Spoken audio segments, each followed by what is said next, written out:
Okay, welcome to West Meets the Rest. Today we have somebody going under anonymous, but it's a returning guest in the forum, and he's going to be telling us a little bit about his trip to Dia de los Muertos. Had you done it before, or was this the first time? This is the first time I ever had a reason to celebrate it. I mean, my grandma passed away like 10 years ago, but like it wasn't as close as like my mom, so I had. But were you in Mexico when she passed away? When who? Your grandma. My grandma? Yeah. No, I saw her like a couple months before. Like I went to see her because she was ill, Oh. and then like I had to come back like a month later because she didn't make it. Oh, so you weren't like a little kid? Yeah, you were working at the time, the month's time off. Yeah, I was like a freaking in my early 20s. I was like recently married, basically. Oh, okay. But did anybody in your family, like, this is from my experience too, like having like Mexican parents and all. When there was like people passing away, there wasn't a Dia de los Muertos. Like, I don't remember my mom talking about it. Like, hey, the stories of when we arreglamos las cosas, like when we get the stuff all fixed up. That was here. And then, like, no, but like, I found out here that in certain parts of California, they actually still have a Dia de los Muertos. Yeah. Like, they still celebrate, and they don't just celebrate it at home, but they actually go out to the cemeteries and stuff. Like, most of the stuff in Coco is true, but just at the end, not everybody hugs and is best friends. They're still, they love each other, but they like tear each other to like pieces all the time and stuff. It depends on the family, dude. Like, we didn't do any of that. I thought that was everybody's family, dude. No. No, I'm sorry. It's because I got two families and they both do it. So I was like, this has got to be normal, Well, dude. you gotta find some of the family you're familiar with when you're finding a new one. So it makes sense. Well, that's kind of how they say, like, when you find somebody that's similar to you. It's not opposites attract. It's always people who are similar. Yeah, so opposites. So an angry person. People, they just want somebody that's unattainable for them, so they want to tell themselves that, opposites attract. I bet I can get her attention. It's like, no. Oh, the opposites attract started by somebody who's like got no game. Yeah, dude. I saw that somewhere. I can't say where for right now, but I observed this in a person. I was like, this person doesn't know how to talk because the whole time they've just been good looking the whole time. Mm-hmm. They're like, what are you talking about? Why do you want me to talk? This is all I've done forever. And somebody who is not as attractive develops their personality first and stuff. Mm-hmm. Because you can't rely on your looks. You build up a personality. You'll see I've seen it with dudes that aren't that good looking or aren't that strong, but always in high school and middle school, they had all the girlfriends. Yeah. Because they had the confidence in there. Yeah. They were like, no, I believe in myself. And to, like, their girlfriends or whatever, it came off as like, okay, it doesn't matter that he doesn't look this certain way, but he has this confidence. I feel more comfortable around this person. Yeah. Like, you relate it to, like, being attracted or liking this person, but it's almost like animalistic. Like, I'm going to go with you because I have a better chance of survival or my life is going to be better with you. Well, not only that, it depends on what you find attractive. Like, some people, some people like people that get along with groups and they find that attractive. It doesn't mean physically. Like, I'm sure you have a certain stuff you like in women of what they do, not what they look like as much. Like, I'm sure something drew you to your wife and her personality, not just her looks. Well, I think that's like the first thing that you see because that's just naturally what you do first. Well, you have to see the first part. You have to be physically attracted. That's the beginning part. But that doesn't mean it has to be like the last part. TV tells you the attractive is. What you find attractive be completely different. Well, I had a joke that I was thinking of, like it related to like to caveman and stuff. So it's like, they say, okay, it's based on you and what you like and stuff. But in the time of the caveman, they didn't have TVs and stuff. So he was looking at two girls. He's like, there's this very petite, small waist girl, but she's also got strong hips so she can run. She also has these breasts that could feed my child and everything. Because he's looking at very animalistic, the caveman, right? And then he goes, but this other girl, She's a little bit bigger, so she could like feed half of the tribe just by milk alone and stuff. Like this would be a good investment. If I'm in a fight with an animal, she might be able to help me more than the skinny girl. And he goes, But I think the deciding factor of what was beauty at the time and it stayed forever is like, with this girl, she looks attractive. She's also a good mate. But with this other girl, if I want to keep her as my mate, I'm going to have to hunt all day to keep her well fed and stuff. He's like, I'm just too lazy, man. This one's the more beautiful one. This one will get me more food, but it's going to take me forever to feed her. It's an investment, man. Yeah, you're going to have to be there forever. That guy's going to work until it's his Dia de los Muertos and stuff, dude. He'd be like, yeah, I'm just, okay, yeah, put my picture up, dude. I'm done. Yeah. But did you see the whole town get into it, or was it only a little bit of the town? Dia de los Muertos. It's like Coco. In the whole town because fucking I live in the city. I'm in a big city, so like there's just way too many fucking people.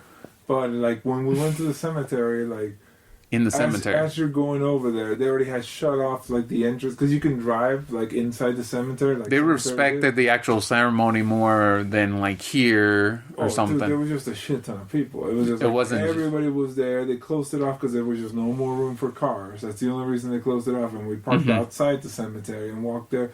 Everyone like we brought chairs and stuff. We bought we bought a cooler with beer and like water and soda and stuff, and there was like a shit ton of vendors. There was like an elotes man. There was like there was an elotes guy? Yeah, it sucked too. I couldn't believe that was the worst elote I ever Oh, had in my no life. way, dude. In Mexico? Oh, okay. Do you like your elote like tender, or do you let it get like firm? Because some people like. I prefer it firm, but it wasn't even that. It just tasted nasty, dude. It tasted. The quality is gone. I don't know. It's people like being cheap. Boiled it and then didn't do. There was something bad about it. It just didn't taste good. Maybe it's just the quality of corn now. Yeah, it's like corn's not as good as it used to be. Yeah, but you can still make it good. We make it good out here. But yeah, I don't know what it was, but it wasn't good. Mm-hmm. But it was still dope though. There was like because out there like the cemeteries in Mexico are like they're very bright. They're not like here. Like out there, like people put like little rainbows and stuff, and like pinwheels and all that stuff all over the graveyards over there. So out there, like they're like cheery places for the most part, and like you look around, and you don't just see like this dark place. You see like all these nice like banners and like little arts and crafts. But do you think it's only for the Dia de los Muertos, or it's all year? No, that's how it is all year. I remember my mom when we went to go visit Mexico. We actually had it as part of the visit. Like, we were going to visit everybody in the family. Yeah. But we were going to take one day to get flowers and go out see my grandpa's grave and sweep it, clean it, fix it up as a respect. Yeah. So that's how that was really cool. Yeah, I remember that. Yeah, so, like, think about it. It's like, if every time you go see somebody out there and then you make it nice and then you put, like, a little colorful thing and then you have a day where everybody goes there, then you see it all over. Like on a normal day, it's not every grave, obviously. Some people don't go visit every day. But on the Dia de los Muertos, everybody's there. So then pretty much every grave's like super bright and stuff. And are people talking with each other or just people focused in their own areas and stuff? Kind of. Well... Some talkative people just talk. Other people are focused on their people that they're coming to see or what? Well, no, I think they're pretty friendly. Like, in fact, like, this one guy, when we were all chilling there, it was like our whole family was like maybe, or not our entire family, not everyone showed up at once. But it was like at least 10 of us there. We're just sitting around a circle where my mom and my grandma are. And then the guy across from us, he's like, "Hey, we're neighbors." He just points it out, but because his mom's right there. And then they're like neighbors, like our moms are neighbors. Yeah.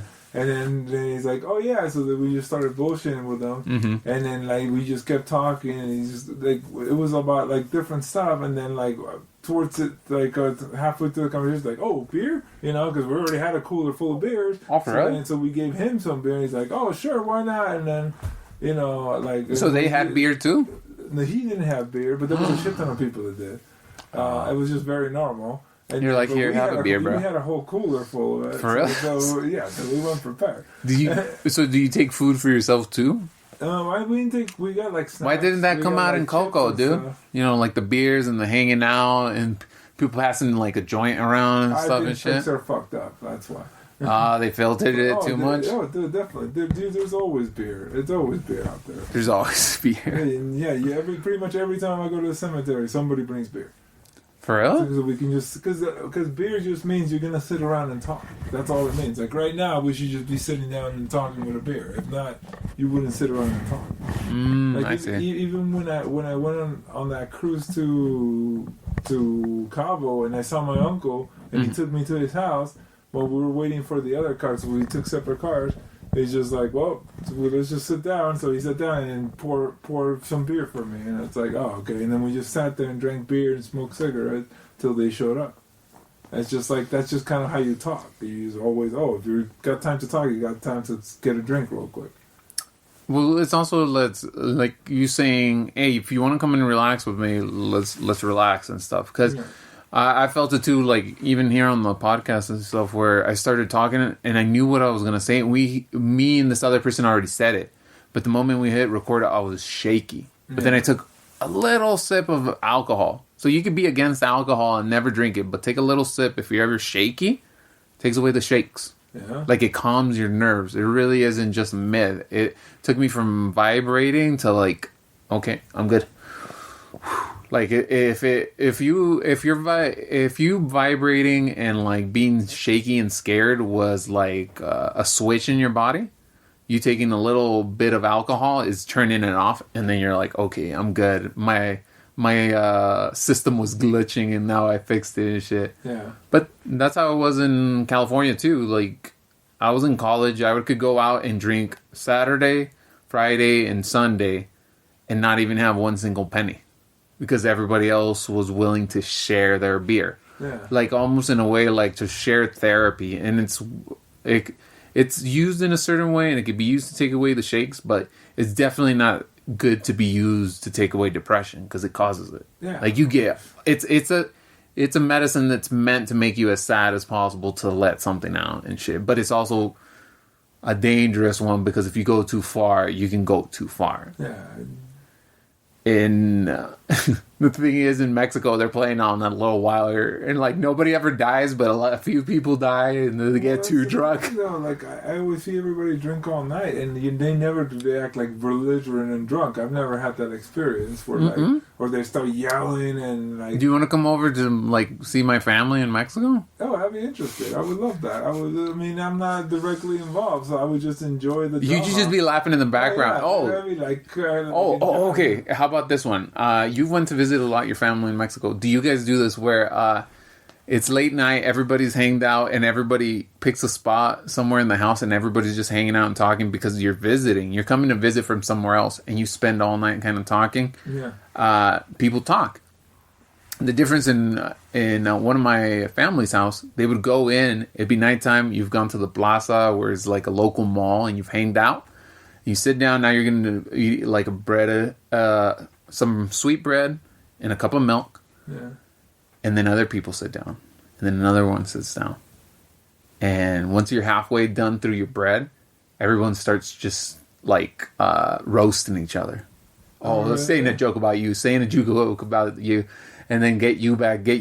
And if you don't want a joke told about you no more, you literally have to get up off the table and leave the kitchen. If not, it is the rule of the house that everybody can continue to roast you and talk shit about you, and you can say shit about, like you're purging yourself of everything. You can just say it. You either cuss me out and walk out the door and you lose, because it's exactly how my grandma said it. It's like a game. El que se enoja, pierde. Yeah. So if we're talking shit and you get mad, you lost. Yeah, that's how it is. That's just the rule of the game.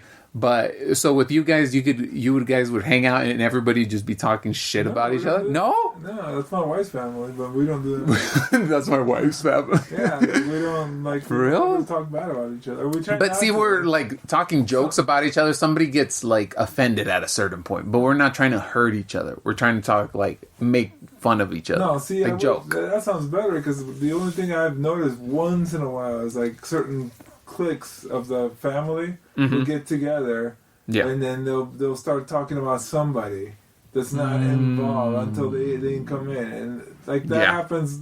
Seldom happens, but it happens once in a while.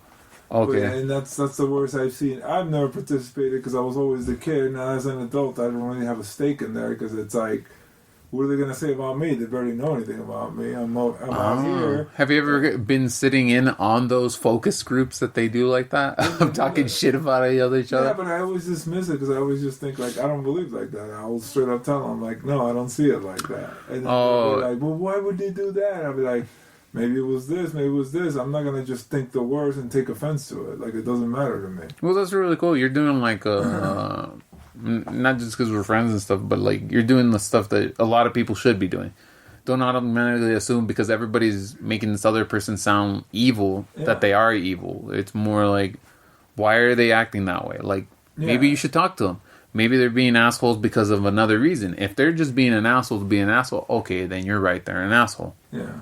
But if they're going through problems with their husband, with their friends, with other stuff, you kind of know, like, oh, somebody else is treating them bad, and then they're just coming back and just getting angry with me and shit. Just be misunderstood too. Like for all you know, like the person hasn't hung out with us, been ignoring us for like ever. They're just mad at me, and the other person could be thinking like I'm so damn busy all the damn time. Like I don't even have time. They're not even on the radar, for example.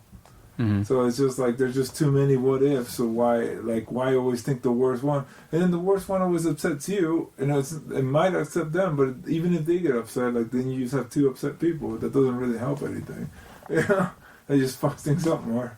Because then, like I just don't see the point of ever getting upset about stuff like that.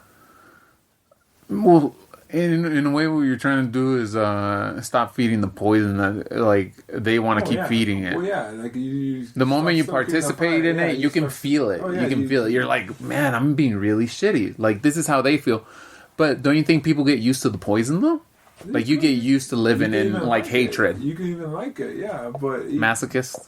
Well, it becomes joy after a while because you see it as normal? Well, no, it just depends on your personality. Like, I can be an asshole and have fun with it. Like, I can make somebody cry and still have fun with it. Like, even when they're still crying and stuff. Yeah. For real? Oh, dude, you're a murderer. No, dude, I don't really do that. You're just, I think that qualifies as murderer. It just depends on who they are and why I have them crying. I mean, if someone fucked you over and you made them cry some way, you might be like, good. You a hero at that point. You would just think of the hate that you got from them and be like, good. Yeah. Oh. It's almost well, do you think it's more nicer to actually do... Because then that would be, like... It makes them cry, but it's not so much cry that it scars them. It's not emotional damage for the rest of your life. You're not going that far to hurt them that bad. But you're going far enough that they know that the stove is hot. It could be. If you keep doing this, it's going to hurt you. This is a warning shot type of thing. Well, I told you. I think it depends on your personality. Like, it's just, like, you... Well, if you had the ability to hurt somebody through words, would you do it if it was only a warning shot? Depends how much they fuck me over, man. See, so you would be willing to do it. Yeah, if I'm really pissed at them, I don't really care. Like, we're all humans. We all live and die. Nobody's special or the other one, so I don't give a crap whether you live or die. Just like you don't give a crap if I live or die, or the next person. It doesn't matter. We're all just here, and we're all the same. No matter what you were born with or who you are, we're all the same. Well, so then why would I feel so terrible? Like, oh, you shouldn't suffer like that. You know, like, who gives a shit? People suffer way worse. Well, almost in a way, you're bringing reflection to them and showing them, like, hey, you may take this as me being really bad, but you're not really paying attention to the whole picture here. And I'm trying to tell you that it's like showing them the truth, and like it could be painful for them. Like they're choosing not to see it. Like, oh, this is really happening. No, that couldn't be happening. Not in this world. My life is the worst. And then like other people, you tell them, and it's just like they just want to play it off. They want to be like, no, that's not true. That's not true. But it's like you saying like, okay, I don't care about you live or if you die. It's kind of the same way, kind of showing like everybody else could look at life and say, oh, well, life is great and you got good life. But it's almost like in a cancer in a way, because everybody has it in a way and nobody survived it. Life. You have life, and because you have life, you can lose it. Yeah. You're like, oh, and I think it's like, oh, it's so cool to be, if this point is what we evolved from or whatever happened, if this is what we were at, it's the most ridiculous and coolest time to live because there's so much stuff around, but it's ridiculous because you know there's an end coming to it. Yeah. You're like, it freaks you out so bad. And it's true. And that's what I try to, like, what I'm trying to do with the podcast and talking to more people is exactly what one lady said. She goes, it was so painful to talk about my mom because it always made me cry. And then that's what she said. She goes, but the more I talked about it and the more I cried and the more I did with it, like, the easier it became to talk about it. She goes, you have to start getting yourself used to being in that mentality and talking about it. And it, like, helps. Like, conversations that strong that it can hurt somebody, but it's that strong that it can, like, help somebody too. It's possible, yeah. Well, everything's a lesson, remember? Like, it's only a failure if you don't learn anything. You ever heard of that? How is it? It's only failure if you don't learn anything. So no matter what you do, it can be a lesson. And even if you got hurt by a certain thing, it could be a lesson. You're always taking a step forward type of thing. Unless you choose to not, like, learn anything from it and then just repeat the same shit, then... Oh, somebody said that, but they said it was like told by them by their rabbi or something. They go, she goes, okay, Rabbi, why does God, have bad things happen to me and stuff? And the rabbi says, well, that's God's way of telling you messed up on this lesson, and I'm going to teach you the same lesson over and over until you learn from it. I heard that before. I was like, oh, that sounds so simple. I was like, but that sounds so crazy. Like, you're right now doing something that you don't want to do, or you're hurting yourself some way in your life, and you're gonna keep doing it because you haven't learned the lesson that isn't what you should be doing. That isn't what you're supposed to be eating and stuff. And not until you actually change it, you go, holy moly! Like, it sounds corny, but you really can change your whole life. You can choose to do it. Oh, yeah. You can choose to live the happiest, healthiest life, or you can choose to live the, like, grossest, sickest life you can want to live. Yeah, but it's also on how you see it too. Like, for example, how many people don't complain about work? Like, oh, work sucks. Mm-hmm. And it's like, well, no one's forcing you to do it, and then they just complain some more. And it's like, I never see work sucks because I always just think, like, I know I'm going to choose to do it because it's either that, because I want money and I need to either build a business or go to work or whatever. Mm-hmm. So why be miserable when I'm there? You either work for a business or you build a business. Yeah. It's one of the two. It's like, there's no other job. You can't be the guy who stays home and watches other people do work or run a business. Like, you have... If you can find a way to monetize it, you can. I mean, look at... So through Twitch, like, some people aren't doing... Well... Are they not doing nothing, or are they reviewing? They're creating, they're creating something. They're creating entertainment. Mm-hmm. So, but that's what I mean. There's always ways to monetize it, but either way, like, you should always. It's all in your mindset whether you enjoy it or not. Like, you can see your job and think, like, this sucks. I wish I didn't have to do this. I should have been given a better position in life because of blank. No, that you deserve something. I've thought about that. One of the reasons, or it could be something even like you just think like it's like you just hate the actual job. Like I've had jobs that I always think like I just hate doing this all fucking day. Mm-hmm. Like other previous jobs and stuff. Yeah, but then I could choose to sit there and fucking complain about it, or I could choose to learn to enjoy it, or I could choose to just get a different job. So, that even kind of relating back to like Dia de los Muertos and stuff, like, do you think people look at having a job differently in Mexico as they do right here? Because I know I have my ideas, but I want to hear yours. Oh yeah, yours before. Well, just in Mexico, it's like I'm gonna use my mom again. I literally asked her one day. I told her, Mom, if you could do anything, you could do anything right now. What would you do? Like, what would make you really happy? And then she's. This sounds so ridiculous to me when she told me. She's like, well, then I would go to work and get there like 20 minutes early so I can take my time making my coffee and talk to all the girls and blah, blah, blah. And I'm like, Mom, I'm talking about like if you could just go to like Hawaii or something, like just, Be a king or just something. don't worry about like money. Don't worry about what you can do with your This is resources. not part of the question. Yeah, it's just a fantasy. Yeah. And she's like, no, that will make me very happy. I love going to work. And I always think like, I like going to work, but I would never say I'd pick it over hanging out with my family, hanging out with my friends, playing video games. I would never pick my job unless It's not it's just, even on the list. Yeah, I see it as If you like, had a well, choice. I'm choosing to work, so I might as well be happy when I'm there. And I talk to people over there to make myself even happier, and so on and so on. Because I like people. If I hated people, I would avoid all the people because that's what I like doing. Yeah, because there's ways of actually being able to, what was it? To work and stay home. You can work literally from home and never leave your home and have... Yeah, that's what my wife does. Yeah, like, that's a possibility now and didn't used to be. There would be some people in, like, the really old days that you would come to their house and their house was a business. Oh, like, yeah. Well, in Mexico, that's how it still is. Well, see, that's crazy. Here it's seen as made up and fantasy, but you go down to Mexico and people have a house where their first hallway is a store, and that's it.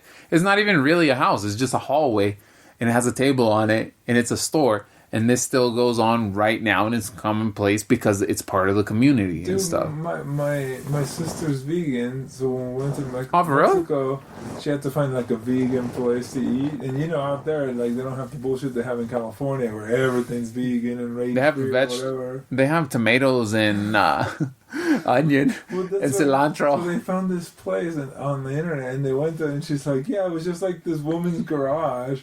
And then she just had like a bunch of chopped up vegetables there, and they called that like a vegan buffet or something.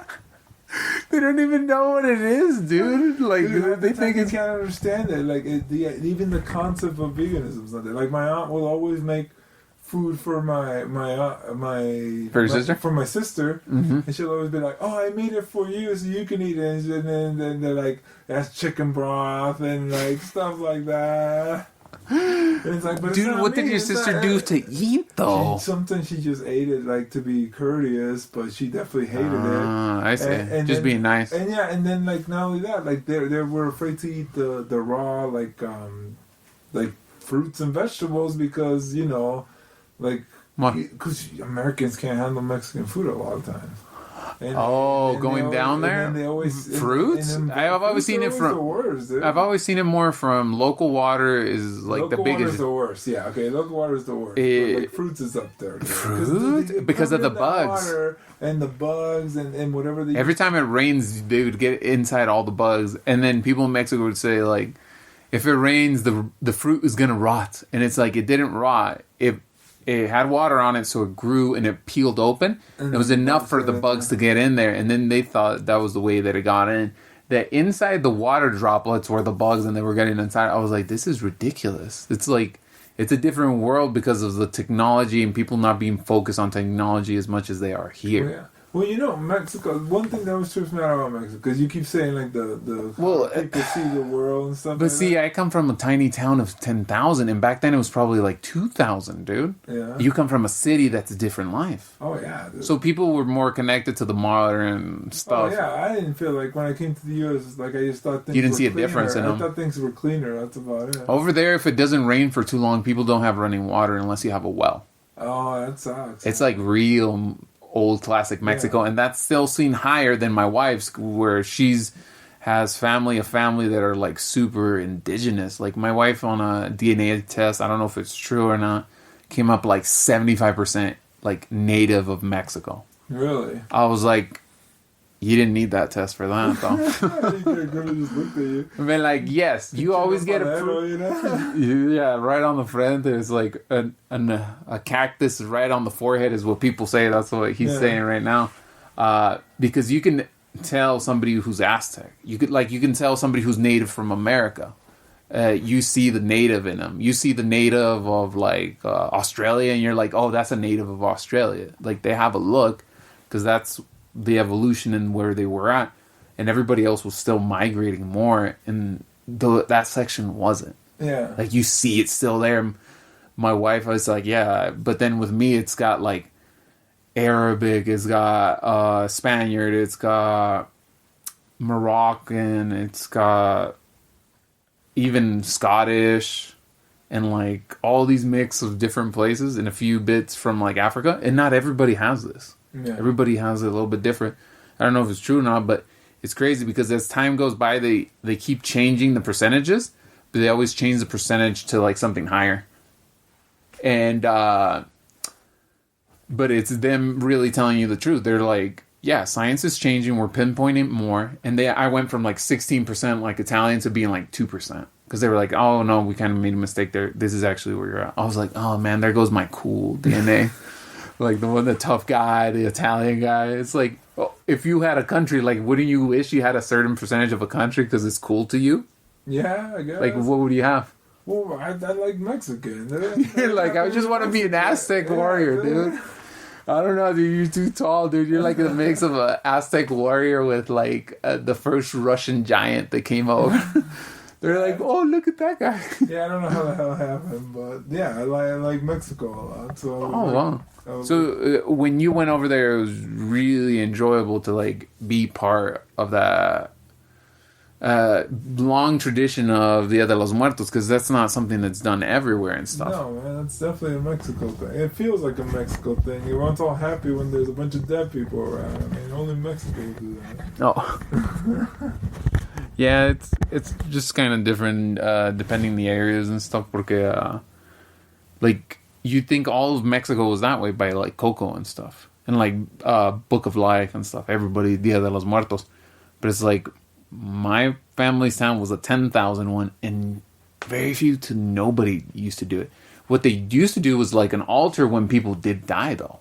No, really. They did it only when they died. And Dia de los Muertos, my mom. I never remember her telling me stories, but did they do the little altar? Like my mom said that they didn't do it because to me, we passed the whole year in Mexico. I went to school there and saw a whole year, and I don't remember ever seeing Dia de los Muertos. My mom was like, "Yeah, different parts do different things," but I think my area had just a lot of Spaniards, and after a while, like. Dia de los Muertos was more done by the indigenous people that lived out that town and knew their own language and stuff. Yeah. So it's a different one, and like that's that. I wonder if you would have gone to the cemetery, how it would have been too. Because like when we were in the city, like it would have been any other fucking day. But the second we got into the cemetery, there was like a shit ton of like parties basically going on in each grave. There was like a little party of that family. Oh, so. It just wasn't a city thing, but once it got out to like the cemetery, the actual place, it was really big. That's when it was like happening. It's like every grave had like a bunch of people. Did people have loud music? Or? Oh yeah, there was mariachis walking around, and then people had their like ghetto boxes, and they freaking. So it's kind of like Ogo, but like turned up to 100, and like Burning Man, like everybody's there. Yeah, it's more like People's that. just like, hanging like out. A concert, I guess, 'cause it's a little dirty because it's there's a shit ton of people eating and stuff, and it's Mexico, so people litter a lot more. Yeah, people kind of just drop stuff more on the ground, like. Oh my gosh, dude! I have a memory of. They think everything's biodegradable, dude. Well, like, it's not even that. It's just throw plastic everywhere. Dude, I went to the movies with my wife and my family. And we bought. You get a shit ton of food out there when you're in the movie. Oh, okay, explain the ratio of how cheap it is. Like, if you were to buy something here, how much does it cost you over there? It's about like 1/4 to half, at least. Like, so if you're buying something for $5 here, that's like buying it for 50 cents over there. That's what it's costing you US dollars. A full size sandwich for like $2. And it is not gonna make something might make you a little bit sick, but it's just that the economy is different over there, and you're seeing how much more money you have because you're American. Oh yeah. Like you see the difference there. You're like, oh, I could live on a welfare check of like $200 for the rest of my life. Oh yeah. And you live like a king. Everybody else might be like, oh, I wish I was as rich as that guy. And you're like, I'm poor in America, dying. Yeah, that's why I always tell my family, or my sister when she went back to California, I'm like, dude, you're going to go live like a pauper because you want to live in like a state that has decent weather instead of like living like a good life here because you just don't like the weather. Like it doesn't make any sense. Well, that's the thing that somebody tried to argue me one time. They were saying, oh, why you want to live in Iowa and live here? You're not going to have all the same things. That's why it's the high price here. And I'm like, well, you haven't lived in Iowa. And actually in Iowa, I have everything you have. Yeah, I don't know what they have, so I would never say that. I would just be like, well, what's different? But see, that's the thinking of some people. Some people think they know a certain amount of stuff, or sometimes it's also being defensive of you trying to protect like your homeland.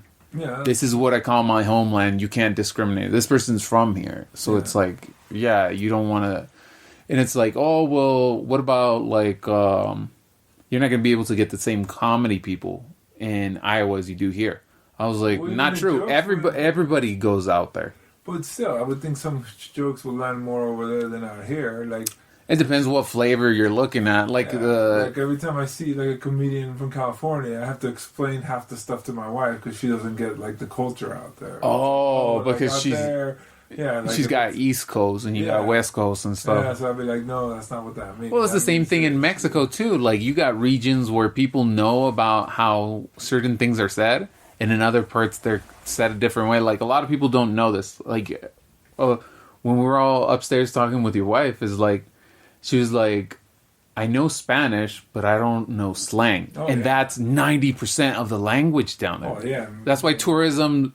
People that go down there on tourism will always look like a tourist because you don't know the slang. Yeah. Right away. It's like, oh, this guy doesn't know how to call these, estas se llaman gringas. And that was the slang down there for, what is it? A quesadilla with carne. Oh yeah. So it's a quesadilla with meat in the inside, and people would call it gringas. Because gringas is a nickname for white girls. Yeah. Because it's a white tortilla with white cheese, and then you put meat in it. So it's a gringa. Oh, that one came out way more dirty. I never heard of that one before. No, well, it was a small town, dude. We come up with just stuff for ourselves. Yeah. Try to keep it interesting. But, like, have you ever been to a small town in Mexico? No. No? No, not really. Oh, actually, no. I shouldn't say that. Actually, I grew up in El Ejido, which is like a ranch. So that's actually like beyond a small town. No, It's no, like no. Fucking... No, that's level 2. We're, like, at level 3. Like, a pueblo is like... we're a semi-pueblo, and then there's a pueblito. What the hell's a pueblito? A pueblito is, like, a place that's, like, under 1,000. Oh yeah, Pueblito, See, I don't think pueblito. it was that small, but it was like the dirt roads and shit. Like, Yeah, or they call it they call it a rancho or something. Yeah. Like, and they're just calling it. Was that what you guys called it? Yeah, well, we had an actual ranch. We had an actual, No. like- This one is like there's a town and there's one ranch in town, Oh no, and this that was one like- ranch is basically the city. Like they're the mayor, they're the richest family in town. Everybody has nothing. Like there's towns that exist like that. They're like Yeah, literally sure. indigenous like people, but they call themselves a city. But you can't call it indigenous because they get offended because it's backwards. Here people want to be called natives, and down there if you get called a native is being called like trash. That's only because the fucking Spaniards fucking. But that's how hard this brainwashing is. Yeah. Is that not brainwashing Oh, down yeah, there? yeah. Everybody's It's like, awful. They can't even speak their native language without getting made fun of. but see, that's the same thing they attempted to do here, though. What was it? Here they try to like take people's names away. Oh yeah. Oh, cut your hair, but like they let it. Like it's messed up, but they didn't have the weapons to defend themselves at that time. Like it's true. Like if a native would have had the weapons that like the settlers were using against them, it would have been a different war. Oh yeah, because they know They knew how to do war. Like Indians, that's all they did 24/7 was war, and strategy and tactics with other people for thousands of millions of years. So you imagine if, Europe passed through times of peace and calm, they had times when they weren't training how to fight and kill each other. And like, I don't know if that's true, but some people said like, yeah, the natives were always constantly either fighting or keeping a balance and stuff because this is only from what I've seen. Like 2 native dudes that I met here in Utah, like they didn't want to talk to each other because of the generational feud. They're like, we will not talk to each other, and they weren't mean to each other. They just would not talk to each other. And then I asked that guy, I was like, dude, this is weird, but why didn't you talk to the other native guy? You guys are the only native people. I'm not trying to be racist, but I would feel you guys are more connected and more friends because you grew up with some similar like upbringing. Like you guys could laugh about the same stuff. It's like, no, dude, those guys did this and this and that, so we don't like them. I didn't even ask the other kid, and I was like, he's probably going to say the same thing. Yeah. Because they both agreed we're not going to talk to each other. I was like, dang, that's crazy. But then with Mexicans, it's like, you see sometimes you see other Mexicans sometimes do it where they see you and they're like excited to see you. They're like, oh, you're also Spanish. And then there's other people that know that people are excited to see other Mexicans, that they try to take advantage of it and try to take business away from you. They're like, oh, because you also agree with me that I'm Mexican, I'm going to rip you off because you trust me a little bit more because we're both Mexican. And it happens a bunch. And I'm like, oh, that shouldn't happen. Like, people should try to help each other more there because they come from similar pains. All the time, like you see stores that like trying to scam each other. Well, they're not even trying to. They just have a lot higher prices. Like than like if you went to like a normal like Best Buy or Walmart or some shit. But like you know that you ever heard of that store La Curacao? Which just like it's just for Mexicans basically. Which one? It's called La Curacao. It's like so it's basically just nothing for Mexicans. From Mexico. Yeah, and then like I looked at the prices and they were insane. Like I remember like a PlayStation at the time. Buying collectibles. Well, not even that. Like normal stuff. Like a PS. It's not regular market. No, they're like a PS1. They were selling for like $200 when a PS2 was costing you that much at the time. Oh, and people would buy it because they don't know. They don't know, and they have cash, and they're being told like this is great by somebody they understand, and somebody they trust. They trust them. Uncomfortable like at a regular store, like at a Best Buy, and some white person comes up to them and be like, "Can I help you?" And they'll be like, with warranty too. Yeah, and then they'll be like, "Oh, I don't." They just to not be uncomfortable, they go to this store and never even find out they could have saved a bunch of money, or maybe they do know and then don't give a shit because they're like, "No, because I like being here," whereas going over there is uncomfortable for them. Oh yeah, that's true, and you see it. But I think the worst part is like you're telling them that what's happening and how they can fix it, and they still don't believe you because you're like the crazy philosopher back in the day telling them something that's opposite completely to what they think. Yeah. So it can't be true. This is the complete opposite of what I was told. I was always told to, like in Mexico, try to help my community and be together. But like what ends up pulling a lot of people is like that whole greed of money because it's been taught that way. If I have more of this, it equals more happiness and stuff. Yeah. But don't you think still in Mexico some people don't care about the money because they could be poor all their life, but they live happier than people here with 10 times the amount of money they have. Well, have you not seen that with your like family members and other people? Well, yeah, but that's like the one. Like if you look at like happiness rates per money rate, like worldwide, every country, if you have over a certain amount of money, their happiness goes up, but then past that amount, it doesn't matter how much it goes up. So basically, you have to have enough to at least live comfortable for your happiness to go up. Every country is like that except for Mexico. Mexico's the only one that's like lower in their economy, but their happiness is way higher than ever. It doesn't make sense with all the other ones. Yeah, but it's only Mexico, and it's because of the culture, and they a lot of people say it's because of like the family ties too. Because family is so important. Because we spend so much time with each other. So on the part of like the movie Coco, I'm sorry to bring it up so much, but it is a good movie on certain parts, and it's not telling the whole story about how dark it's actually down in Mexico. That Coco movie makes it look like going down to the plaza. There's no poor people. Nobody's starving to death. People aren't getting shot. There isn't cartels.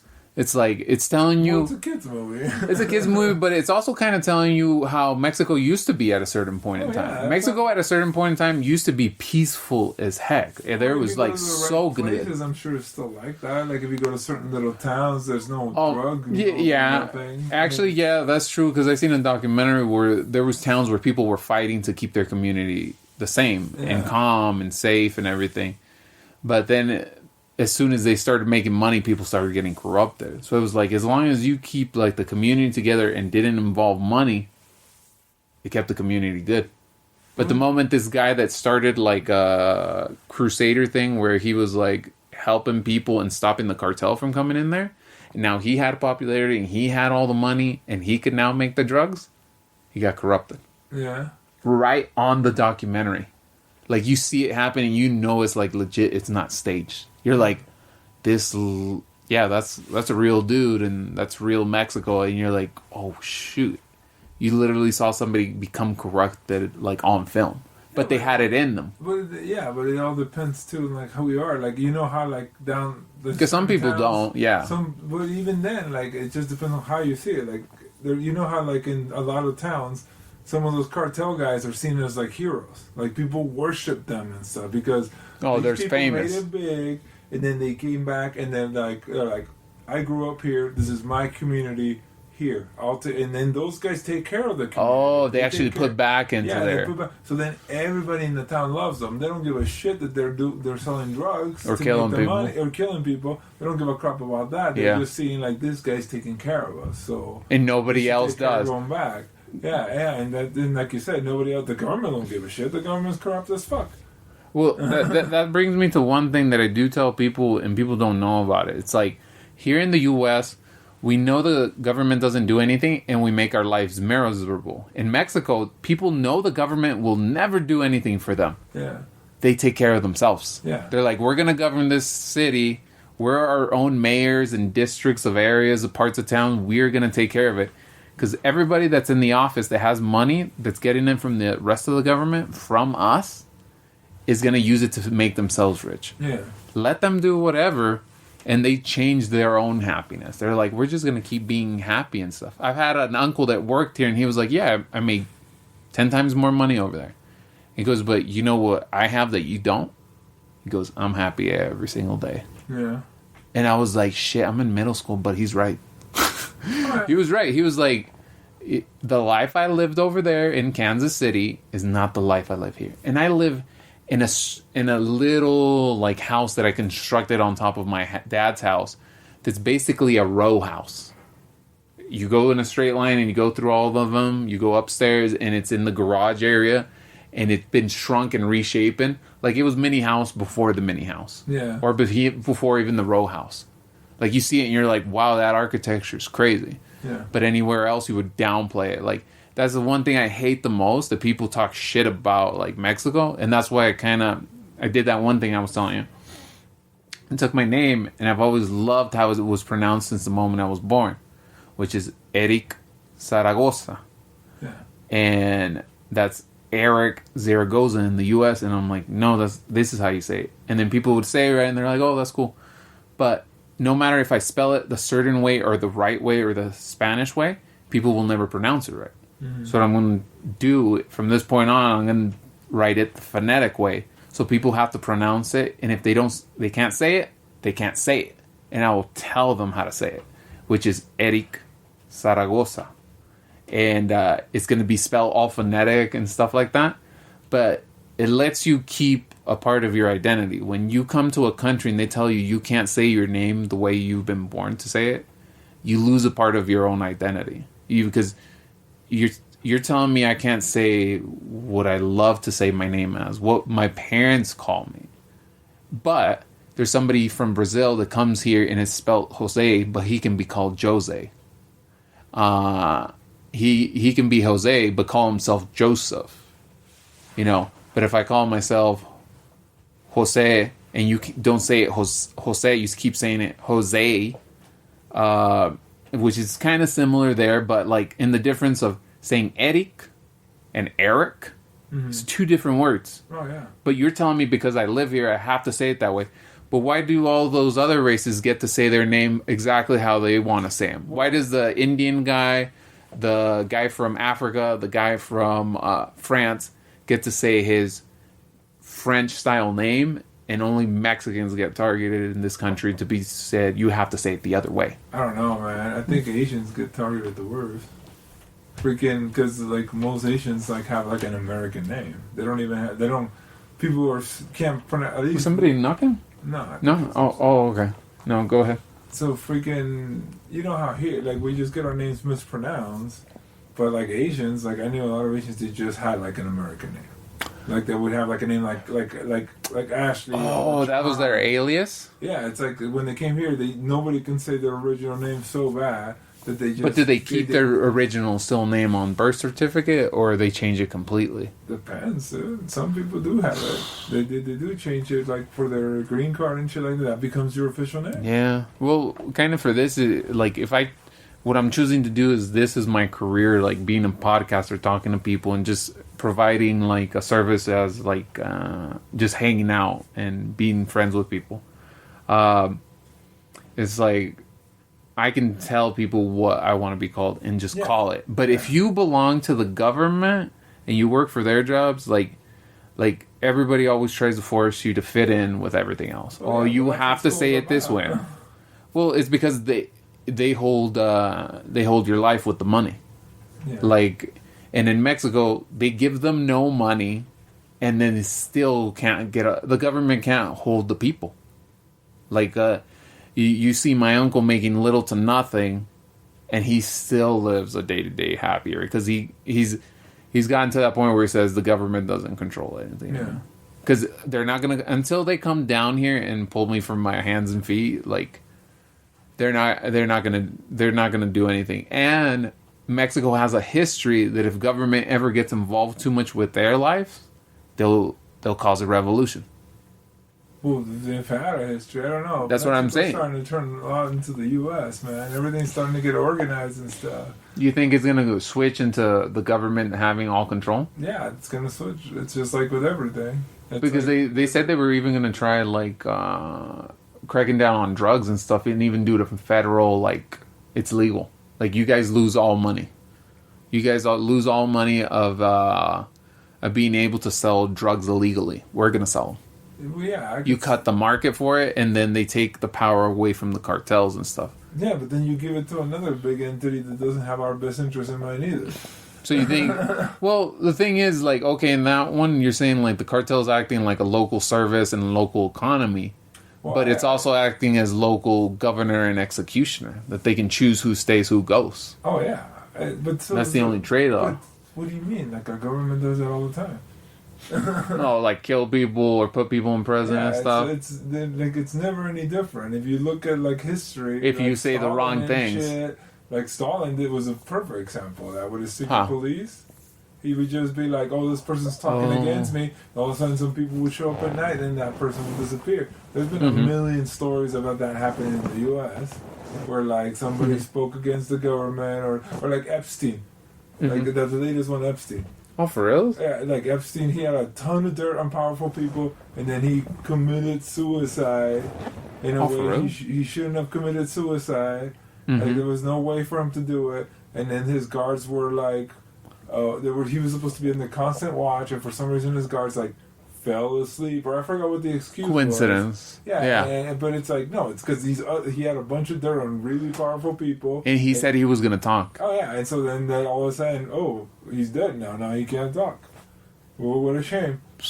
Yeah, and it happens all the time. It happens everywhere. It's just like with more power. But don't you think? Discreetly. But don't you think it happens because the whole community gives that person the power? Yeah, we're the power. Yeah. If even Mexico cartels and here in the government, if we always said, every time you mess up, we're really going to check you every time, like really put your foot down. We're going to get you in trouble every time you break the rules, but you can be in charge. We'll let you be in charge. Yeah. But if you break rules, we can get you in trouble. And that's what doesn't happen there is in government, but they protect themselves a lot. Oh, yeah. It's like, it's a mafia. Like a friend of mine said it that way, and I was like, dude, that makes so much sense. It's like, we're not calling it mafia, but government is mafia. Yeah, and I mean, you pay me taxes or we do something. Yeah, it's like, no, they provide a lot of good services too. I mean, with the roads and all that shit. You also have people protecting your life by giving their life. And then firefighters and all military. That stuff. Yeah, but then like obviously who are they gonna take care of them? Us or themselves first? It's gonna be themselves. That's why when rich people go to jail, they go to like basically a country club. A country club, yeah. But fucking when a poor person goes to jail, they go to like the shithole. You know, and even though both people committed like really the same bad crimes, or even one did more and got less for it. Oh yeah. Like somebody can be like selling drugs and they'll go to jail for like 10 years, and somebody can be embezzling millions of dollars and they'll go to like their fake jail for like 5 years with probation. Yeah, so it's like, dude, I'm pretty sure the guy that... So they're still bribing like Mexico in order to get the better life and the easier way out of trouble by money.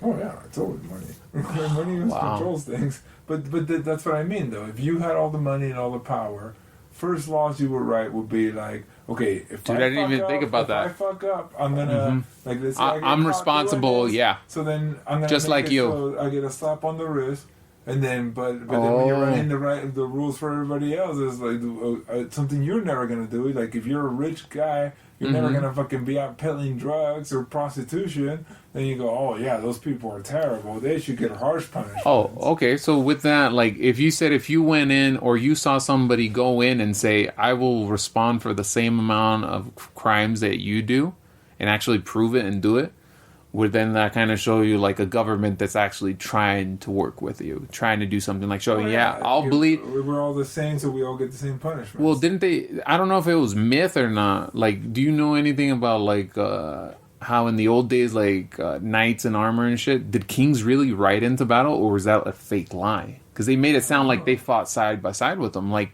wouldn't you trust your king more if every time we went to war, he can die too and shit? We're protecting him in a way, but he's got a chance for somebody to stab him, cannonball him, shoot an arrow through his fucking eye, through his brain, you know.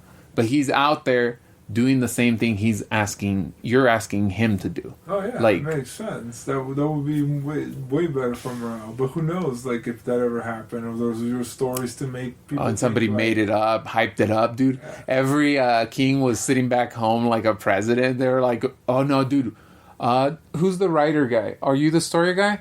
Hey, put in there that I rode into battle. Yeah, I was the first guy. Like 10 people. Dude, I had like I don't know, people that only know video games, they'd be like, yeah, I got like the super special. I wipe out like half the map, you know, when I come on the field, I got like an effect that happens. Just say that. Say one time I lost like a piece of my thigh, I almost lost my dick or something. Like hype up my story, dude. Like, make it crazy. Like, one time I fought with one eyeball hanging out. You know, like, you don't know because you weren't there. Unless there's enough people agreeing and disagreeing at certain times. Yeah, you see, hey, not everybody. People couldn't even fucking write. So only certain people knew, so it wasn't the whole media. Yeah. It was like maybe the reporters that were part of the president's campaign were reporting, and the poor people. But don't you think some people would steal paper and write secrets? But if you don't even know how to write, like think about it. Wouldn't they just be conspiracies of that time, though? And even then, you have to look them up. How much can it spread? So like we have the internet. Remember, back in those days, you used to go to horseback. If you wanted to go from here to like an hour's drive away, that would be days worth of freaking traveling. Like back in those days. So how do you spread those news?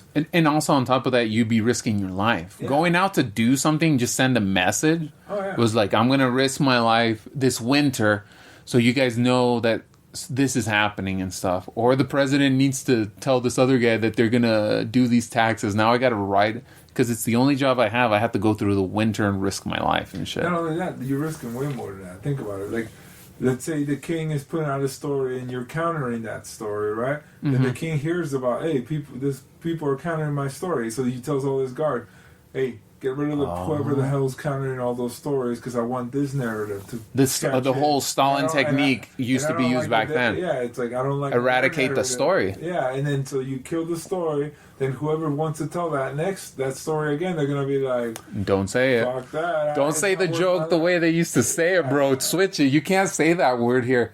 People say that we're so politically correct right now. People used to be politically correct in medieval times, like.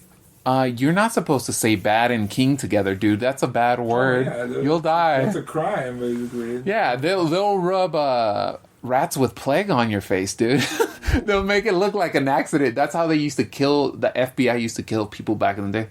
What are you talking about? We didn't murder him. That dude had the plague. We had to kill him. They'd go in there, just rub a rat on your face. That dude has got the plague, dude. Everybody, we gotta kill him. And then even your mom's like, yeah, we gotta kill you, son. You got the plague. Well, think about it. They don't even have to bother doing that. They can kill him and be like, oh, he had the plague? He had disease. Here's the doctor that I pay every day signing this paper that I told him to sign. Dude, paperwork was big. And then that's it. Like, how do you argue that? Oh, and we already burned the body, so all you have to go on is the paper that I just had my guy sign. Dude, it's Breaking Bad medieval times. Seriously. They're just boiling and burning people. Yeah, we're gonna have a roast this afternoon, dude. He wasn't shutting up. He just kept talking smack, dude. Oh, that's how you do it, man. That's how you get rid of the problem. Yeah, and you still see it done everywhere. It's kind of like the ridiculous thing is when you go to both countries, you've seen both sides, and you see how both sides keep saying that the other one's the liar, Oh, well, it's and they're living the same kind of life almost. It's just people down there are choosing to be happy, and people here are choosing to be sad because they don't got another iPhone. Well, yeah, and then it sucks because like that's what helps this economy. Like you being sad that you don't have that iPhone is gonna make you not want to be sad and buy that new iPhone. So there's really legitimate people like get happy about it because I didn't have a cell phone for like 6 years. We had a family cell phone. When I was in my 20s, I used to always want to have the newer phone. Like, it would excite me to see, like, one with colors and they can do this, you know, because back in those days, phones were like shit. Yeah. So it wasn't even like I thought, like, oh, I'm so sad and this is going to make me happy. All I would think is, like, oh, I'm bored. And then I would see something, like, new and be like, oh, that's the shit. Oh, if I had that, that'd be so cool. And then you get it and you're like, oh, this is cool for like a day or two before it just becomes part of the background. And then you're like, same shit. And then the new one comes out and you're like, oh, fuck, I gotta get that. I gotta see that. Like you're not thinking like I'm trading this for happiness, but you get excited and you think, or you're trading this work that you did at work, your life, like you're putting your time to buy this other thing that you're just saying. Yeah, and it's all one big circle because then they're putting their lives to make this item so they can get that money off you and vice versa. So they can live whatever kind of life they want. And that's how you keep the economy going. That's why that mentality is what we grew up with because it keeps the economy going. It keeps the economy growing. So we keep spending. We keep working just to spend. But yeah, okay, it works that way. But what a lot of people don't know is that every time you go to this work in this life, you keep coming out with less when you think you're making more. Every time they keep cutting you a little piece. It's like a math teacher one time said, he goes, I could go in and change your grade and you will never know. And the kid's like, no, you could never do that. I'm really good at numbers. I'll know where you're cheating me out of my grades. He goes, I took him from an A to a D. And he couldn't figure out which of the tests, which of the homeworks, and where I was taking away because he got rid of all his papers because he trusted me so much. He goes, if you don't keep your bank statements, if you don't keep record of how much money you have, somebody could steal pennies from you and become a millionaire because he steals it from everybody. Like Office Space?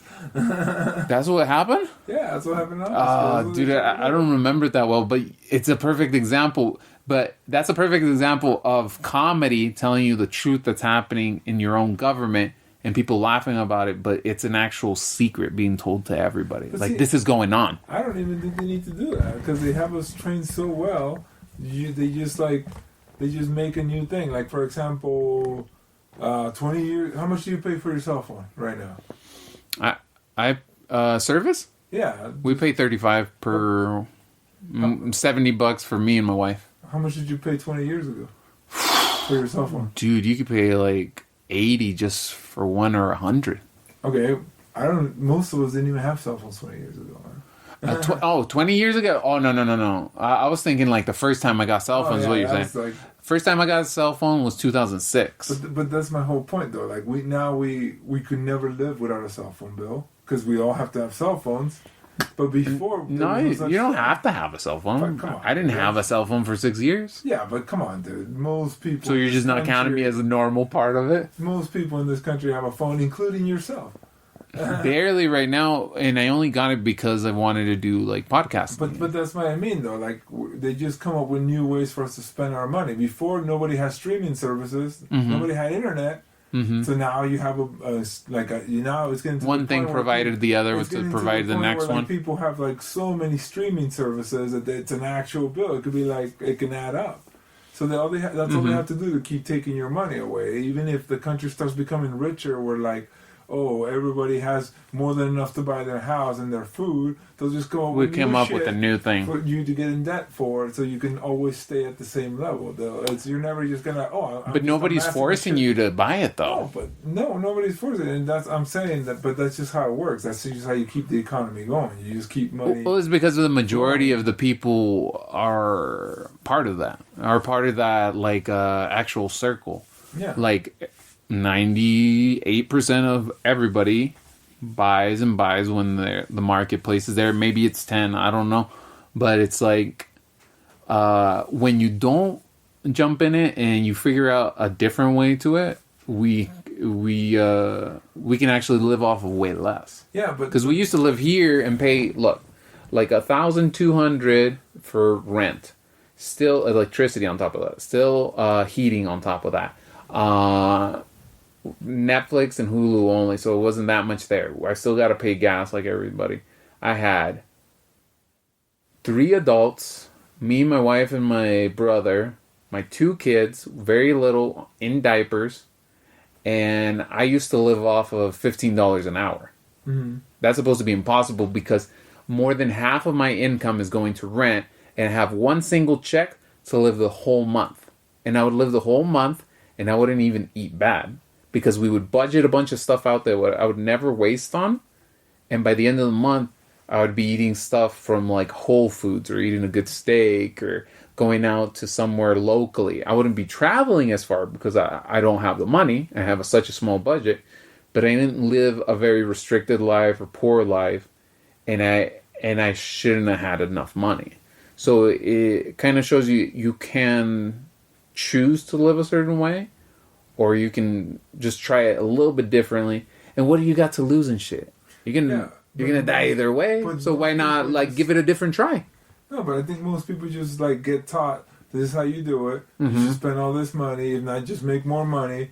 And then you could live that way. Yeah, and then they never even consider well, what would happen if I downgraded my life in this way, or if I would it actually make me more happy? Yeah, and I don't mean downgrade as it's a bad thing. As instead of I don't need to have a game, like you said, I don't need to have all these games. I could just have that little thing. Mm-hmm. So what would happen then? Okay, and could I still be happy? Yeah, and then most people don't even consider. I don't even think most people even consider what do you need to do to be happy? I think most people just think they trust what they've been told. I gotta get a good job and make good money so I can be comfortable, and that will make me happy. But some people don't even care about being comfortable.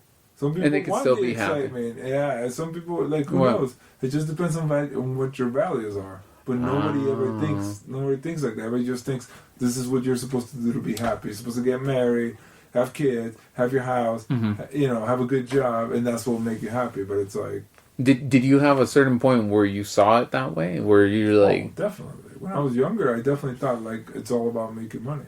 It's all about trying to make more money and moving up, and then I was never happy.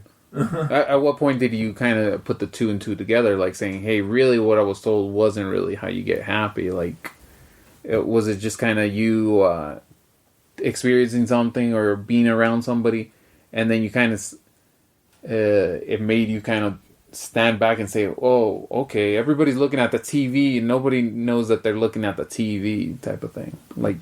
You get to see it from the other perspective. It's when I did ceremonies and stuff like that. That's when I started seeing things wait a minute. So happiness, I associated my happiness with this stuff. This stuff can keep changing, and then so my happiness is up to outside sources, basically. Let's say this is what they were telling me. And your happiness on your nice car, on your nice house. Mm-hmm. You might not always have a nice car or a nice house, or you might be in fear of losing your nice car and nice house. So then your happiness goes away. Mm-hmm. When everything could be perfectly fine, but you might just think well, you make yourself so sad. And then that's when you realize no, you can be happy not having any of that shit. You can be happy just living in a hovel if you wanted to. Oh well, you know what I think. My theory is on it from hearing people's stories and everything. It's with psychedelics or even a ceremony that doesn't even involve psychedelics, it could just be a ceremony that opens your eyes in a form of a meditation almost. Mm-hmm. You're gonna see it now from this different angle. You take yourself and everything you've been taught and you erase it, and it's you reboot the computer with the original factory settings. Yeah. And you're kid, yeah. Oh wow, I don't need this program. Yeah. I don't need this extra toolbar thing on my internet to make it slow. I could run at a faster pace, which is equal to being more happy. Right. I don't have to cap myself, but it erases it. That's what it sounds like. People keep saying what I was making me scared, what was making me sad, what was making me angry was all in my head. Oh, definitely. And I've erased it now. definitely. It's almost always like that. I mean, unless you Did live you in just a feel very more calm dangerous too after that environment, then too? oh, definitely. It's just like everything was better. Like nothing in my life has physically changed except for my mind, and And now it's a different life. Oh, it's completely different. It's like I told you how like I see people at work super stressed, and I always just think like, why do you let something so fucking easy stress you? Like it doesn't. You're even, making yourself to me, that way. To me, I even think like I think it would be harder for me to find this job stressful than to find it not stressful. It's more lazier just to keep doing to just what be like, you're. whatever. It doesn't matter. Why would I let that bother me? Why would I? Who gives a shit if it's getting full? Who gives a shit if they need? It's to more stay work more to be hours? sad. Yeah. Like you're saying, it's 100 times more easier to be happy than it is to be sad because you deep inside you know what makes you happy. Yeah. Like your mom was saying, work. It maybe you never got to the point where knowing was this something she learned or did it really make her happy? Because some people crave physical work. What difference does it make? Yeah, it could be that. It could be that she craved like just doing something productive with a bunch of other people because she In a liked group. the people. She liked groups. Yeah, we don't know what she got. I have no idea what she got out of it, but she definitely got some enjoyment out of it. Because when you did talk to her, that's what you were getting at that point. It's like, oh, she's not lying. She's like telling me like legit, like she's happy to do this. But like at first we see that and you think, oh, she just likes it because it's money there or some people. But it's like, no, we're just seeing it right away, quickly what we think. With our perspective. Yeah, well, we're not saying, hey, ask me, like, oh, okay. Oh, well, yeah, you think it's because of this? No, it's because of this. Like, I like it because of this. And she was, almost in that way, she was telling you right there. It's like, no, I really like hanging out with these people. Yeah. We happen to go to work at the same time. Right. It was like, you've seen this and you've had multiple jobs. I had some too. And it's true everywhere. When people, like, fall for each other at work, it's because you spend so much of your life there. Oh, yeah. That people start making connections there. It's like, okay, we can be part of each other's life, and we're going to see each other twice as much as most people. I'm going to see you at home for so many hours, and so many hours here. The only time I don't get to see you is when I fall asleep. So I get to see you for 16 hours. Yeah. It's like, some people may see it as weak or this and that, but it's like, no, it's just those people say, I draw so much enjoyment from being around you. Let's spend as much time as we can. Yeah. Why not? Yeah, but most people don't there's no rule to get it. I don't feel like most people ever find their soulmate. They just find somebody that they like have fun with for a bit, but then.